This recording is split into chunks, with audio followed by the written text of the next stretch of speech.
Bonjour à vous, chers choisis de Jésus. Aujourd'hui, dans le message 60 du deuxième volume, le Seigneur nous invite à nous laisser imbiber de son amour. Un peu comme une éponge qui se laisse, lorsqu'elle est bien imbibée d'eau, elle répand de l'eau partout où elle passe.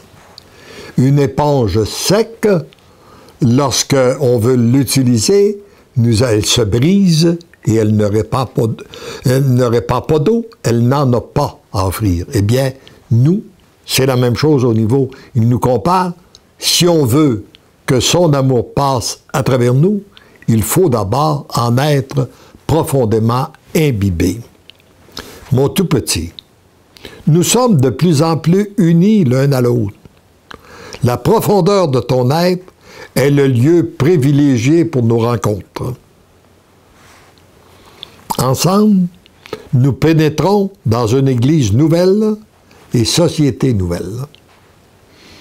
Voyez-vous, comme Jésus veut toujours être avec nous. Il veut qu'on s'associe à lui. Il dit, c'est ensemble que nous pénétrons dans cette Église nouvelle, cette société nouvelle. C'est ensemble que nous avons à la faire connaître et aimer notre Église. Cette société nouvelle qui sera basée sur l'amour. Parce que notre passage dans l'Église ne sera pas inaperçu. Ou bien nous contribuons à la faire aimer, ou c'est le contraire. Ici, ou bien nous sommes un plus pour notre Église, ou bien nous sommes un moins. Car l'Église, c'est chacun de nous. Et si nous voulons savoir si nous sommes un plus ou un moins, regardons quel genre de témoins nous sommes.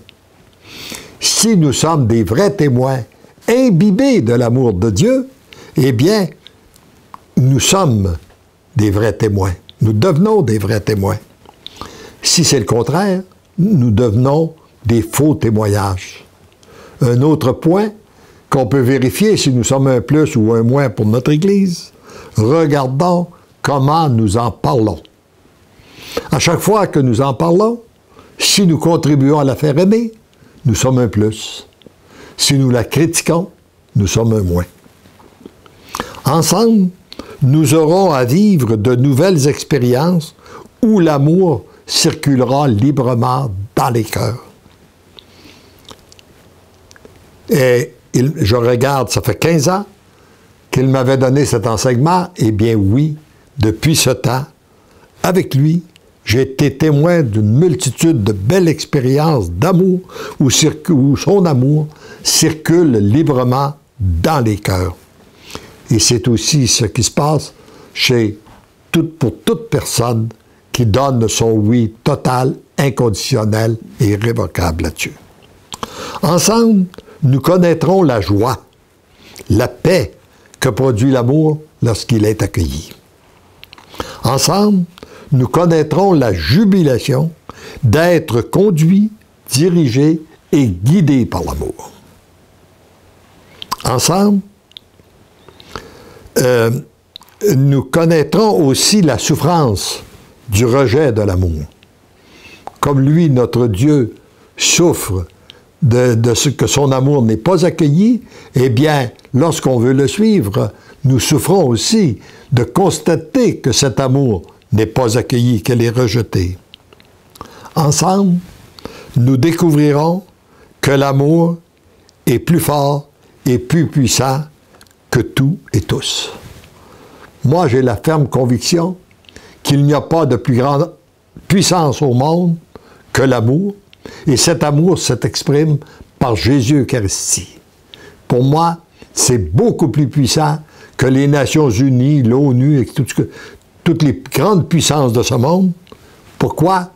Parce que Jésus-Eucharistie, qui est amour, a le pouvoir de transformer un cœur. Et un cœur qui est transformé, c'est un être nouveau qui naît. C'est un couple nouveau, c'est une famille nouvelle, c'est l'Église nouvelle, c'est une société nouvelle qui se reconstruit. Nous aurons donc à vivre de belles choses, jointes à d'autres plus pénibles, avant que tu puisses connaître la béatitude céleste. Demeure ce tout petit instrument, docile et malléable entre les mains du Père. C'est à travers cette docilité et disponibilité que tu découvres ta vraie mission, qui est celle de laisser passer l'amour. Souviens-toi de l'exemple de l'éponge. Tu peux répandre l'amour dans la mesure où tu es bien imbibé. Laisse-toi imbiber de mon amour, car follement je t'aime. Et c'est la grâce que je demande à chacun et chacune de vous qui m'écoutez en ce moment, que vous puissiez vous laisser imbiber de l'amour de Dieu afin qu'elle puisse circuler librement en vous, autour de vous et à travers vous. Amen.